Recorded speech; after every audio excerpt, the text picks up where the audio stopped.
Muhammad ibn Yusuf. Ketika dia sholat menjadi makmumnya Harun ar-Rasyid. Harun ar-Rasyid ini sangat cinta dengan Imam Malik. Dalam pendapat Imam Malik, orang yang habis hijamah, habis berbekam, keluar darah, dia nggak batal wudunya. Dalam mazhab Abu Hanifah, batal wudunya. Harun ar-Rasyid jadi imam habis berbekam. Makmumnya Muhammad bin Yusuf. Abu Yusuf, bukan Muhammad Yusuf, Abu Yusuf. Jadi makmumnya sholat. Padahal dia tahu menurut pendapat dia imamnya ini batal, nggak punya wudu. Menurut pendapat dia, tapi dia menghormati. Subhanallah. Ulama Madinah, Imam Malik bin Anas. Imam Malik bin Anas, kita tahu beliau berpendapat bahwa Bismillahirrahmanirrahim itu tidak termasuk awal surat Al-Fatihah. Tidak termasuk awal surat Al-Fatihah. Boleh dibaca, boleh nggak dibaca. Nggak dibaca pun secara sir nggak ada masalah. Itu pendapat Imam Malik. Imam Syafi'i muridnya Imam Malik. Orang-orang Syafi'i ketika datang ke Madinah, mereka jadi makmum bersama imam yang tidak baca bismillah. Dan nggak ribut. Kita kadang-kala karena ya kekurangan ilmu membuat gaduh di masyarakat, akhirnya polisi jadi ribut. Polisi harus jagain gara-gara ini imamnya nggak mau baca bismillah. Dipanggil polisi, kata dia. Iya, karena masyarakat ini nggak paham. Ternyata ini khilaf yang boleh sebenarnya. Pernah ada seorang jemaah haji pulang haji biasanya dijadikan imam kan.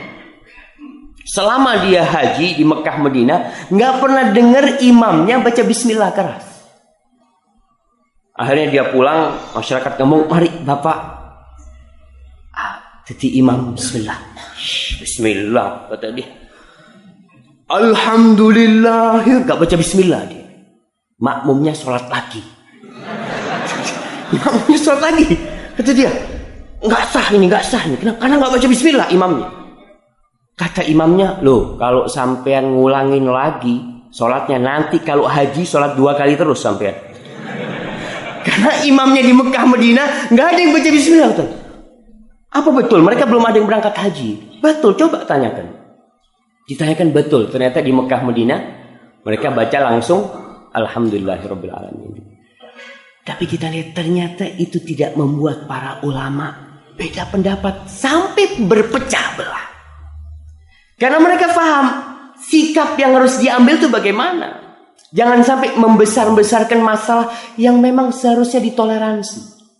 Walaupun beda pendapat. Sebagian ulama dalam mazhab Hambali makan onta itu membatalkan wudu. Bagaimana sekarang kalau orang mazhabnya Hambali imamnya Syafi'i? Kadang-kadang habis makan bareng, habis maghrib makan bareng onta, yang mazhab Hambali wudu. Yang mazhab Syafi'i langsung jadi imam Allah. Sholat enggak kira-kira yang mazhab Hambali? Kata enggak sah sholat. Nunggu. Itu terjadi. Yang seperti ini pernah terjadi di Masjidil Haram.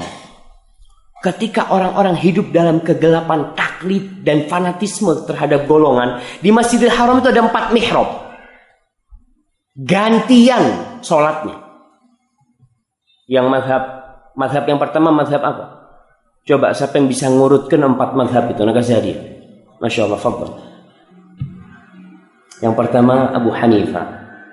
Kapan meninggal Abu Hanifah? 150. Baik. Antum belum lahir waktu itu. Baik. Yang kedua Imam Malik bin Anas. Yang ketiga Imam Syafi'i. Yang keempat Hambali. Masya Allah. Itulah imam yang 4.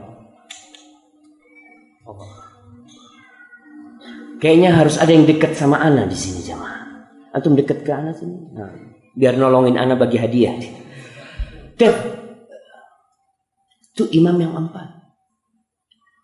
Ana kok lupa apa yang mau diomongkan jamaah. Sampai mana tadi kita? Mihrab. Nah, mihrab. Mihrab yang 4 di Masjidil Haram itu gantian. Jadi yang sholat pertama madhab Hanafi. Yang madhab lainnya nunggu. Kenapa? Karena takut ini imamnya menurut kita batal wudunya. Kalau menurut kita batal wudunya, gimana kita sholat dengan imam yang gak punya wudu? Gak sah, kata dia. Tunggu biar dia sholat sendiri sama jamaahnya. Kemudian nanti ada madhab kedua, madhab ketiga, madhab keempat. Dan itulah umat Islam jadi lemah sekali. Karena mereka saling bertikai. Yang kedua, kelompok kedua di masyarakat kita ini yang meremehkan perselisihan. Udahlah ente. Apa sih bedanya ente sama liberal?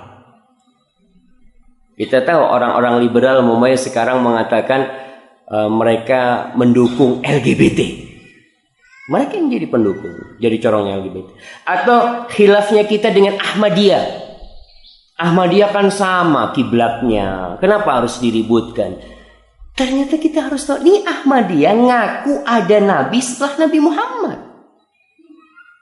Dan MUI sudah mengeluarkan fatwa. Mereka itu sesat. Masih ada yang mau meremehkan perbedaan itu. Umpamanya ada orang-orang pernah ada di Jakarta yang mengaku titisannya Maryam. Siapa? Lia Eden. Sebagian umat Islam mengatakan, udah ente ada apa ribut-ribut sama mereka sih? Mereka ini muslim juga, sholat juga. Ini perbedaannya gak bisa ditoleransi. Engkau jangan meremehkan perbedaan yang modelnya seperti ini. Sampai ada seorang tokoh dari Universitas Islam menulis buku judulnya Lobang-Lobang Hitam Agama. Dia mulai menjelaskan bahwa Al-Quran ini bikinannya Muhammad SAW. Quran ini bukan firman Allah. Sampai dia mengatakan andai kata Pak Harto hidup lebih lama, disebutkan dalam bukunya, niscaya Pancasila akan menyaingi Al-Quran Karim. Apakah kita akan mengatakan, oh ini inti toleransi lah, jangan. Enggak, ini nggak bisa toleransi. Kemudian khilaf-khilaf lain, umpamanya satu kelompok mengatakan Abu Bakar kafir, Umar kafir, Utsman kafir. Subhanallah, mertuanya Nabi kafir. Yang menemani Nabi dalam Gua Hira, yang menjadi khalifah setelah Nabi, yang karena sebab dia Islam jadi kokoh dikatakan kafir. Mana bisa kita toleransi? Maka dalam masalah khilaf ini kita harus bijak. Harus meletakkan sesuatu di tempatnya. Kapan khilaf yang seharusnya kita toleransi? Kapan khilaf yang seharusnya kita tidak toleransi? Dan para pejabat negara pun memahami hal itu. Dia melihat kondisi-kondisi masyarakat, oh yang seperti ini tidak bisa toleransi, harus diselesaikan. Kalau dibiarkan orang-orang yang mengaku nabi, sudah berapa nabi di Indonesia? Di Cianjur, MUI-nya ngomong ketika saya ke Cianjur, dia cerita, Ustaz di sini ada satu orang ngaku Nabi Idris, titisannya Nabi Idris. Rusak Islam kalau mereka dibiarkan. Kalau model aliran yang seperti Santoso apa Santoso yang di mana? Yang di Poso. Kalau mereka udahlah, mereka kan sama-sama Islam, nggak bisa, mereka merusak nama Islam. Umpamanya kita bicara tentang ISIS, tentang aliran-aliran yang gampang mengkafirkan, yang mereka adalah dari sekte Khawarij, kita mengatakan udah nanti ada apa ribut? Sama-sama kiblatnya Ka'bah. Hajinya sama-sama ke sana, sholawatnya sama, syahadatnya sama. Kenapa diributkan? Tidak ada pemikiran-pemikiran yang tidak boleh ditoleransi. Bayangkan orang-orang Khawarij di masa Utsman bin Affan, mereka mengkafirkan Utsman. Utsman dikafirkan dan sampai dibunuh. Di masa Ali bin Abi Thalib, mereka mengkafirkan Ali bin Abi Thalib dan sampai dibunuh Ali bin Abi Thalib. Yang model seperti ini nggak bisa ditoleransi. Maka kita harus belajar. Umat Islam harus belajar. Dan kita tahu talabul ilmi faridatun ala kulli muslim. Menuntut ilmu itu wajib bagi setiap muslim. Tentunya kewajiban ini sesuai dengan kondisi masyarakat. Yang menjadi pedagang, ya kau harus belajar bagaimana pedagang yang muslim. Yang menjadi pegawai, kau harus belajar bagaimana menjadi pegawai yang muslim. Saya ingat teman-teman di Astra Jakarta, itu pemiliknya non-muslim. Pemiliknya itu Jepang ketika itu, general manajernya. Pengajian Islam diperbolehkan kapan aja mau. Ditanya, kenapa kau membolehkan itu? Kata dia, setelah orang-orang Islam ini hadir di pengajian, pencurian berkurang. Iya. Ini general manager tidak berpikir agama, enggak. Dia berpikir, oh orang Islam lek kena, gak nyolong. Ya nggak apa-apa, biar belajar agama mereka. Betul, orang Islam kalau belajar agama yang benar, dia tidak akan jadi teroris, nggak bakal. Kalau ada orang berpikir orang Islam kalau sering ke masjid jadi teroris, nah salah. Biasanya yang jadi teroris itu ngaji sekali, terus nggak pernah hadir lagi. Itu jadi teroris. Tapi kalau dia hadir, karena ilmu ini kan berjenjang. Kita ambil 1, 2, 3, 4. Ada orang tahu 1. Saya masih ingat di Medina, ada seorang syekh menjelaskan tentang satu permasalahan. Ada anak muda yang kata, Ustaz, kenapa kita tidak berjihad sekarang?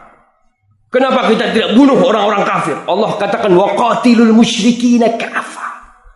Bunuhlah orang-orang kafir semuanya, orang-orang musyrik semuanya. Ini anak muda biasa, semangat. Terus syekh tanya, ente sekarang kenapa nggak sholat? Kan Allah mengatakan wa aqimus sholat, dirikan sholat. Kenapa ente sekarang nggak sholat? Ya belum waktunya sholat, kata dia. Kan sholat ada syaratnya, ada apa? Kata syekh, seperti itu pula jihad. Ada syaratnya, ada waktunya. Ketika masuk waktunya ada jihad. Seperti kau sholat, perintah-perintah dalam Al-Quran itu juga ada penjelasannya. Enggak serta-merta langsung diamalkan, rusak akhirnya. Ma'asyiral muslimin rahimakumullah, tatkala kita berbicara tentang perselisihan, perbedaan pendapat, Allah Subhanahu wa taala sudah menentukan itu. Itu sudah takdir Allah. Di surat Hud ayat 18 dan 19.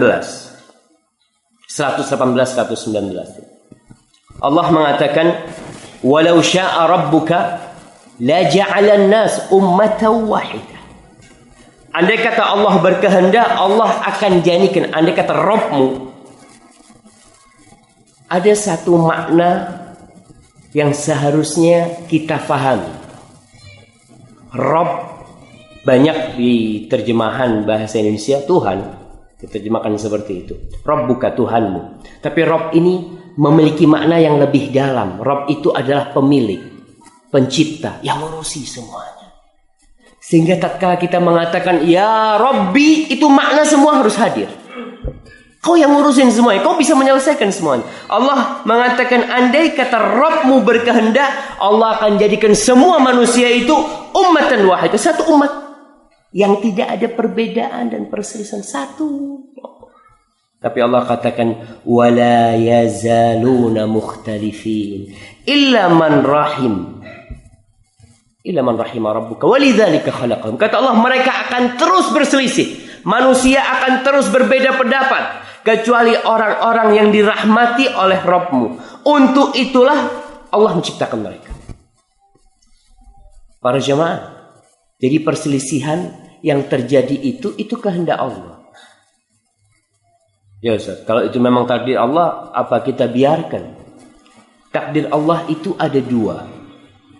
Ada takdir yang Allah cintai, ada takdir yang Allah kehendaki secara penciptaannya, tapi Allah benci.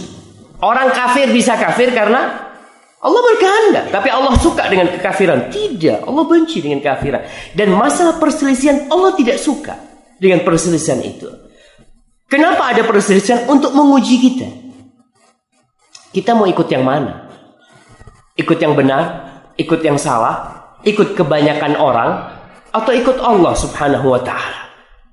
Tidak sedikit orang yang mengatakan, ya udah Ustaz, ana ikut yang banyak Ustaz. Belum tentu yang banyak itu benar. Belum tentu. Belum tentu yang sedikit salah. Karena kebenaran itu ada ukurannya. Ukurannya apa? Al-Quran dan Sunnah Rasul SAW. Kemudian kalau kita melihat Rasul SAW mengatakan kepada para sahabat sebelum beliau meninggal dunia, beliau mengatakan fa innahu man ya'ish minkum ba'di Fasayara ikhtilafan katsiran. Barang siapa yang hidup setelah aku mati, maka dia akan melihat perselisihan yang banyak sekali. Berarti Nabi udah dikasih tahu sama Allah, perselisihan akan terjadi, dan bukan sedikit, banyak perselisihan. Lalu apa Nabi diam? Enggak. Nabi memberikan solusi kepada kita. Ketika terjadi perselisihan yang baik, kok jangan diam aja. Cari yang benar. Terus carinya di mana? Di Rasul sallallahu alaihi wasallam. Fa'alaikum bisunnati wa sunnatil khulafa'ir rasyidin al-mahdiyyin min ba'di. Tamassaku biha wa'addu 'alaiha bin nawajid. Kata Rasul sallallahu alaihi wasallam, kalian ketika ada perbedaan pendapat, perselisihan, kalian cari sunnahku dan sunnah khalifah-khalifah setelahku.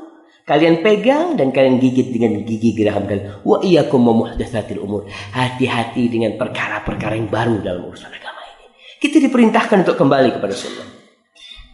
Kemudian ketika sholat, Rasul sallallahu alaihi wasallam biasanya masih banyak masjid di Indonesia ini yang membiasakan jamaahnya beda pendapat. Dari mana tampak? Dari soft sholatnya.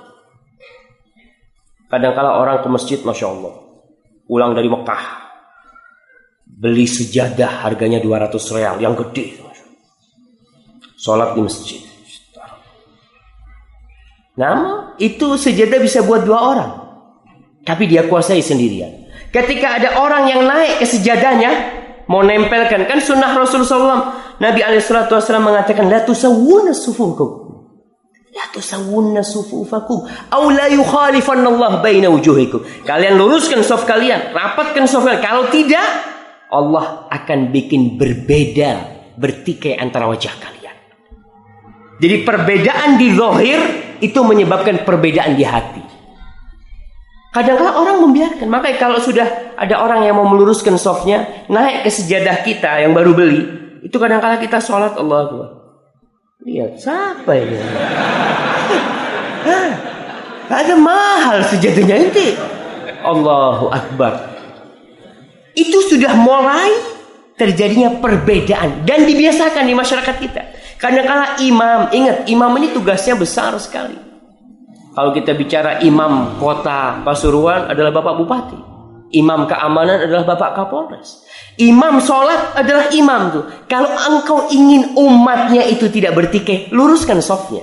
Para jemaah kita lihat, ketika orang rapat shafnya, padahal dia ada kebencian dengan saudaranya, mungkin dia nggak suka sama saya, tapi ketika nempel tuh kaki, Allah akan bikin hati itu hilang. Kebencian itu hilang. Kenapa? Apa beda aku sama dia? Aku sama-sama terbuat dari tanah dan aku hamba Allah Subhanahu wa taala. Itulah persatuan umat Islam.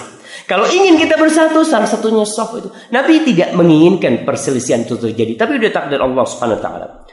Dalam hadis riwayat Muslim, Nabi alaihi salatu wasallam mengatakan, "Innama halaka man kana qablakum bi kathrati su'alihim wa ikhtilafihim ala anbiya'ihim." Sesungguhnya yang menyebabkan umat-umat sebelum kalian itu hancur 2 hal. Yang pertama, banyak tanya dan banyak berselisih dengan nabinya. Orang kalau sudah banyak bertanya, biasanya kurang amalnya. Umat Islam tuh syiarnya satu, seperti syiar militer. Apa syiar militer? Sami'na wa ata'na. Allah mensifati orang-orang yang beriman, sami'na wa ata'na. Jangan banyak tanya inti. Diperintahkan, laksanakan. Tapi kalau sudah mulai banyak tanya, maka mulai dia ada keraguan untuk mengamalkan. Cobalah kalau dandimnya ngomong sama anak buahnya, kau nanti hadir ke masjid Masjid Al-Ihsan, gantikan aku. Lalu anak buahnya tanya, Pak, ini sunnah apa wajib, Pak, perintahnya? Ini sunnah apa wajib? Digampar sama komandan. Nggak ada, kau nggak perlu tanya, kau berangkat ke sana. Seperti itu seorang muslim, kau jangan tanya. Ketika diperintahkan, mampu lakonon. Orang mampu, ghufranaka rabbana wa ilaikal masir. Minta ampun sama ya Allah, aku nggak mampu ya Allah. Tapi gara-gara sering bertanya, maka akan banyak perbedaan pendapat nanti. Amalkan jamaah perintah. dari Allah dan Rasulnya, dan itu syiar seorang muslim. Ma'asyiral muslimin rahimakumullah, kita akan membedah majalah ini, apa yang ditulis oleh Ustaz Ali. Seharusnya yang bedah ini ya Ustaz Ali, masa ana bedah tulisannya beliau gitu kan. Kemudian tulisannya Ustaz Abu Ghazi gitu kan. Masya Allah, 2:1 gimana jemaah. Tapi ala kulli hal, ana sekedar menguraikan apa yang ditulis oleh Ustadz kita. Dan memang ayat yang pertama turun itu Iqra, baca. Kebanyakan di antara kita itu lebih sering mendengarkan daripada membaca. Mendengarkan kalau serius nggak apa-apa, tapi kalau pengajian subhanallah ya. Antum kalau hadir di tempat maksiat, mudah-mudahan nggak hadir antum. Orang kalau hadir di tempat maksiat itu nggak ada yang ngantuk. Hadir umpamanya di konser rock metal umpamanya, itu sampai jam 2 malam nggak ada yang ngantuk. Tapi pengajian baru setengah jam sudah mulai bismikallahumma amutu wa ahya. Udah mulai ngantuk. Anda udah lihat yang pojok-pojok, yang senden sama selonjoran. Subhanallah jemaah. Kita ini pengajian nggak sering-sering kayak gini ya. Tapi memang setannya kuat. Itu bedanya maksiat sama ketaatan kepada Allah Subhanahu wa taala. Dan Allah perintahkan kita untuk membaca Iqra. Maka paling tidak khususkan waktu jemaah tiap hari untuk membaca. Alhamdulillah Ustaz, saya itu 3 jam tiap hari membaca. Baca apa? WhatsApp. Ada orang yang hidupnya baca WhatsApp, baca Facebook. Bukan itu maksudnya. Yang pertama dibaca itu Al-Quranul Karim. Itu kitab hidayah buat kita. Yang baru nanti. Maka nasihat anak antum ketika bangun tidur, jangan buka WhatsApp. Ya. Kalau mau baca, dalam artian orang yang kutu buku. Ustaz, anak ini kalau nggak baca nggak enak, nggak apa-apa. Buka Al-Quran. Baca itu Al-Quran Karim. Dan kita dengan adanya majalah Al-Ihsan, ada majalah Al-Ihsan ini, ya mudah-mudahan masyarakat membaca. Mereka berusaha untuk menjadi lebih alim daripada hanya mendengarkan saja. Kadang-kadang kalau untuk mendengarkan ya dengar terus. Kayaknya yang disampaikan Ustadz benar, padahal salah dalam tulisannya. Ustadznya menyampaikan ayat Quran, ketika ternyata Ustadznya salah nih. Maka kita ketika mendengar dan membaca, ilmunya akan lebih mendalam lagi insyaallah. Baik. Di sini Ustaz Abu Ibrahim hafizahullah taala, beliau menjelaskan bahwa ketika ada perbedaan pendapat itu tidak didiamkan sebenarnya, tapi dicari solusinya. Allah berfirman umpamanya di surat An-Nisa sini yang disebut ayat 59, Allah mengatakan fa in tanaza'tum fi syai'. Sebelumnya Allah mengatakan ya ayyuhalladzina amanu. Antum kalau baca di tulisan majalah ini ayatnya dipotong. Karena biasanya memang para ulama mencukupkan diri dengan menyebut potongan dalil yang berkaitan dengan pembahasan. Tapi kalau antum baca Quran akan lebih lengkap. Allah mengatakan ya ayyuhalladzina amanu. Ini penting ya ayyuhalladzina amanu. Allah mengatakan wahai orang-orang yang beriman. Baik, ana mau tanya, berapa kali Allah mengatakan ya ayyuhalladzina amanu dalam Al-Qur'an Karim? Ana kasih hadiah. Masya Allah, tawaduk semua itu gampang Ustaz. Masya Allah. 160 kali. Nemu di mana itu? Pernah ngitung? 160 kali. Ana baru tahu jemaah, mungkin ana yang salah ana ngitung mungkin ya. Tapi kayaknya enggak sampai 100. Baik. Jemaah. Kita ini orang Islam paling enggak antum kalau mau baca Quran maksudnya Ustaz, ana ini malas baca Quran Ustaz. Oke, antum baca ya ayyuhalladzina amanu saja. Karena setelah ya ayyuhalladzina amanu itu ada aturan dari Allah. Ibnu Mas'ud mengatakan idza sami'ta ya ayyuhalladzina amanu fa'ar'iha sam'a. Kalau kau dengar ya ayyuhalladzina amanu, konsentrasi, dengarkan. Karena di situ ada kebaikan yang Allah akan kasih tahu engkau, atau keburukan yang Allah akan mewanti-wanti dirimu jangan sampai melakukan. Berapa kali jamaah? Antum cari nanti. Ana nggak mau ngasih tahu. Baik, Allah mengatakan ya ayyuhalladzina amanu athi'ullaha wa athi'ur rasul wa ulil amri minkum. Ini sebelum potongan ayat yang ditulis di sini. Wahai orang-orang yang beriman, athi'ullah. Taatlah kepada Allah, taat patuh. Kenapa kita harus taat kepada Allah? Allah tuh yang menciptakan kita. Kalau bahasa pekerja, Allah itu bos anak.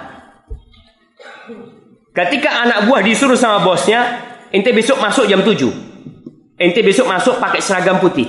Pantas enggak anak buah tidak taat? Kau itu siapa? Aku nih bosmu, aku bisa pecat dirimu hari ini bisa. Begitu pula seorang hamba kepada Rabbnya. Ini Allah yang nyuruh kau. Ati Allah, taati Allah. Kenapa? Allah Rabbi. Itu yang kita katakan inna sholati wa nusuki wa mahyaya wa mati lillah. Itu Allah. Wa ati'ur rasul, taat kepada Allah. Kenapa taat kepada Rasul? Itu syahadatmu. Engkau mengatakan asyhadu an la ilaha illallah wa asyhadu anna Muhammad Rasulullah sallallahu alaihi wasallam. Maka dia utusan Allah. Maka kita taat kepada utusannya. Wa ulil amri minkum. Kita disuruh taat kepada pemerintah. Pemerintah kita. Ustaz, pemerintahnya zalim. Selama pemerintahnya bukan kemaksiatan taat. Walaupun pemerintahnya zalim. Maka kita ingat, pemerintah menyuruh kita pakai sabuk pengaman. Betul, ada Pak Kapolres di sini. Antum, kebanyakan umat Islam, dia pakai sabuk pengaman ketika ada polisi. Orang polisi. Subhanallah. Yang menyuruh engkau taat kepada pemerintah itu bukan polisi. Allah yang nyuruh. Wa ulil amri minkum. Taati pemerintahmu. Selama perintahnya bukan kemaksiatan, taati perintahnya. Sehingga seorang mukmin ketika pakai sabuk pengaman seharusnya bukan karena polisi, karena Allah Subhanahu wa taala. Allah yang nyuruh aku taat kepada dia. Al-Imam Abu Hanifah, kita bicara Imam Abu Hanifah. Imam Abu Hanifah pernah dilarang oleh khalifah pada waktu itu tidak boleh ngasih fatwa. Karena diangkat jadi hakim, bayangkan dulu orang diangkat jadi hakim itu nolak-nolak. Sekarang daftar. Karena kalau jadi hakim, jadi pengacara, katanya ya kesempatan masuk surganya itu lebih sedikit. Kalau dia salah, maka Abu Hanifah dilarang. Akhirnya memberikan fatwa, dia nggak boleh kasih fatwa. Udah, kau nggak mau jadi hakim, tapi aku hukum kau tidak boleh memberikan fatwa. Nggak ngisi pengajian di masjid, enggak. Zalim enggak pemerintahnya? Mungkin kita katakan zalim pemerintahnya. Tapi Abu Hanifah taat. Suatu hari di rumahnya, putrinya bertanya kepada Abu Hanifah, ya abata, kata dia, tadi keluar darah gigiku. Terus aku ludahkan sampai bersih ludah itu, lalu aku telan air ludahku. Apakah puasaku masih sah? Anak minta fatwa sama bapaknya, jemaah. Apa kata Abu Hanifah? Wahai Ananda, kau tahu Amirul Mukminin, pemerintah melarang aku untuk memberikan fatwa di rumahnya, jemaah. Melarang aku ngasih fatwa. Fasal akhaki Muhammad, kau tanya sama saudara Muhammad, dia ngasih fatwa. Ketaatan yang subhanallah. Padahal Amirul Mukminin nggak ngelihat, nggak ada mata-matanya pemerintah di tempat itu. Tapi dia takut kemana? Kepada siapa? Allah Jalla Jalaluhu. Lalu Allah mengatakan di sini, fa in tanaza'tum fi syai'. Kalau kalian berselisih pendapat dalam masalah fi syai'in. Syai' itu umum, permasalahan apa saja. Farudduhu ilallah war rasul. Maka kembalikan kepada Allah dan Rasul. Ustaz, gimana cara mengembalikan kepada Allah? Al-Quranul Karim. Bagaimana cara mengembalikan kepada Rasul SAW? Sunnah-sunnah Rasul SAW. Islam ini terjaga, nggak ada yang hilang agama Allah ini. Antum jangan berpikiran, bagaimana kalau mungkin ada yang tidak disampaikan oleh para sahabat? Berarti agama Islam ada yang kurang. Nggak ada. Allah mengatakan al-yawma akmaltu lakum dinakum. Selesai itu. Aku sempurnakan agama, sempurna Islam. Nggak ada yang kurang. Tinggal kita yang disuruh belajar, cari tahu. Farudduhu ilallahi war rasul in kuntum tu'minuna billahi wal yawmal akhir. Kalau kalian beriman. Kalau dengan Allah dan hari akhir. Kalau kalian nggak beriman, nggak apa-apa, sudah. Cari solusi di tempat lain. Kadangkala orang Islam cari solusi di kitab Injil. Ya nggak apa ya. Ada beda pendapat, oke. Kita baca buku falsafat ini yang jadi hakim menyelesaikan masalah kita. Sejak kapan buku filsafat itu menjadi hakim untuk permasalahan-permasalahan agama? Maka kembalinya kepada Allah dan Rasulnya. In kuntum tu'minuna billahi wal yawmil dzalika khairun wa ahsanu ta'wila. Insyaallah kalau kita kembali kepada Allah dan Rasulnya, perselisihan akan jadi sedikit sekali. Kayak piramid. Antum tahu piramid? Di bawahnya melebar. Itu perselisihan yang terjadi, perbedaan pendapat. Seperti piramid, banyak sekali perselisihan. Maka nasihat Nabi, kembalikan kepada sunnahku, kata Nabi Muhammad SAW. Maka piramid itu kalau naik, umat Islam semuanya naik. Oke, kita beda pendapat. Terus gimana? Oke, bismillah, kita cari. Telusuri sampai ke ujung piramid. Ketemu nggak kita? Salaman kita di sana. Oh, ternyata bodoh. Iya. Di bawah kelihatannya besar. Di ujung sama sebenarnya. Maka di sini umat Islam dituntut untuk mengembalikan kepada Allah dan Rasulnya, bukan ke tempat yang lain-lainnya. Dan kalau kita melihat wasiat nih, Ustaz Ali menyebutkan wasiat para imam untuk mengikuti dalil dan tidak boleh ikut-ikutan. Memang imam yang 4 itu, kita tahu mereka tidak pernah mengklaim dirinya orang yang suci. Nggak ada satupun imam yang 4 yang merasa dia maksum, nggak ada. Mereka benar-benar merasa manusia yang punya salah dan dosa. Oleh karena itu, mereka menyuruh agar umatnya itu cari tahu dari dalil. Apalagi kalau itu pendapat. Nih Abu Hanifah mengatakan tidak halal bagi siapapun untuk mengambil pendapat kami jika dia tidak mengetahui dari mana kami mengambil dalilnya. Antum melihat ketika ada perselisihan di MK, Mahkamah Konstitusi. Apa yang mereka lakukan? Memanggil saksi ahli. Nih, siapa yang tahu dengan hukum negara? Dipanggil. Dicari dalilnya. Ini permasalahan, ini ada dalilnya enggak gitu. Ternyata enggak ada dalilnya. Ya udah, jangan dipermasalahkan.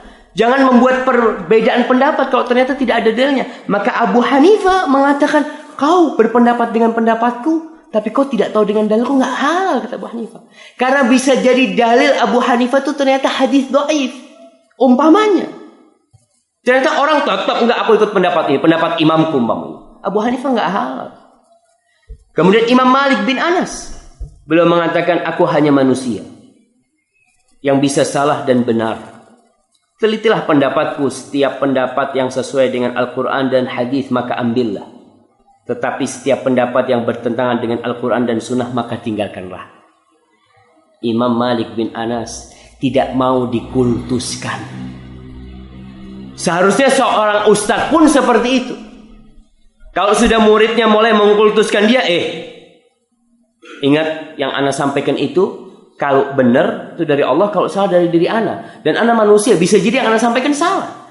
Masyarakat sehingga tidak mengkultuskan ustadznya, tidak mengkultuskan gurunya. Ini perkataan Imam Malik bin Anas. Bagaimana Imam Syafi'i belajar kepada Imam Malik bin Anas? Dia ambil ilmunya ini. Kemudian Imam Malik pernah mengatakan, kullun yu'khadu min qawlihi wa yurad illa sahib hadzal qabr. Kata Imam Malik, semua pendapatnya itu bisa diterima, bisa ditolak, kecuali pendapatnya yang punya kuburan ini. Beliau menunjuk kepada kuburannya Rasulullah SAW. Manusia yang kita boleh mengikuti 100% itu cuma Rasulullah SAW. Siapapun orangnya, bagaimanapun keilmuannya, sampai imam yang 4, mereka mengatakan seperti itu. Kemudian Imam Syafi'i rahimahullahu ta'ala, kita ini mazhabnya di Indonesia, mazhab apa? Syafi'i. Saya sebutkan kapan lahirnya Imam Syafi'i, kapan meninggalnya Imam Syafi'i, dan buku yang ditulis oleh Imam Syafi'i. Mana? Yang ngaku mazhabnya Syafi'i. Masya Allah. Lahir 150 Hijriah. Baik. Meninggal tahun 204. Kitabnya Al-Um 1, 2.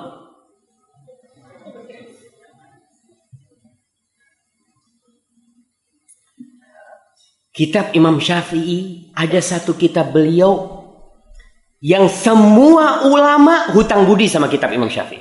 Semua ulama yang datang setelah Imam Syafi'i punya utang sama Imam Syafi'i. Apa nama kitabnya? Kita taunya cuma Al-Um. Baik, sudah sini.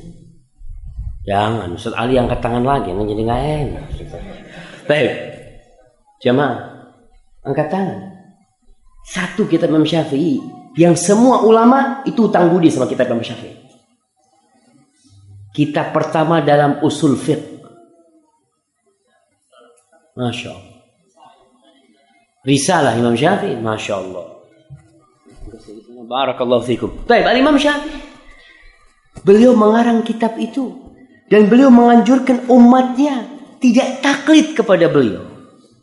Beliau mengatakan nih, jika kamu jumpai dalam kitabku pendapat yang menyelisihi sunnah Rasul SAW, maka ambillah sunnah Rasulullah SAW dan tinggalkanlah.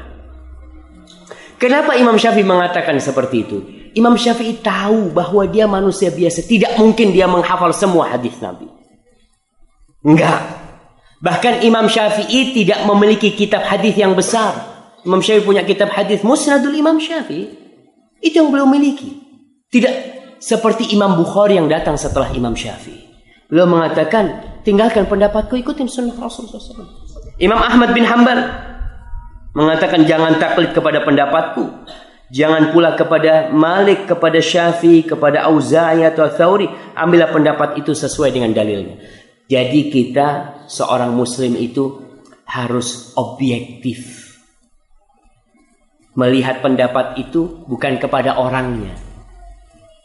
Kadangkala ada sebagian ustadz, ingat saya waktu belajar di Lipia di Jakarta, ustadz dari Mesir nih, dia jelaskan tentang perbedaan pendapat di antara ulama. Setelah itu dia mengatakan, warrajih fil mas'alah qaulu man?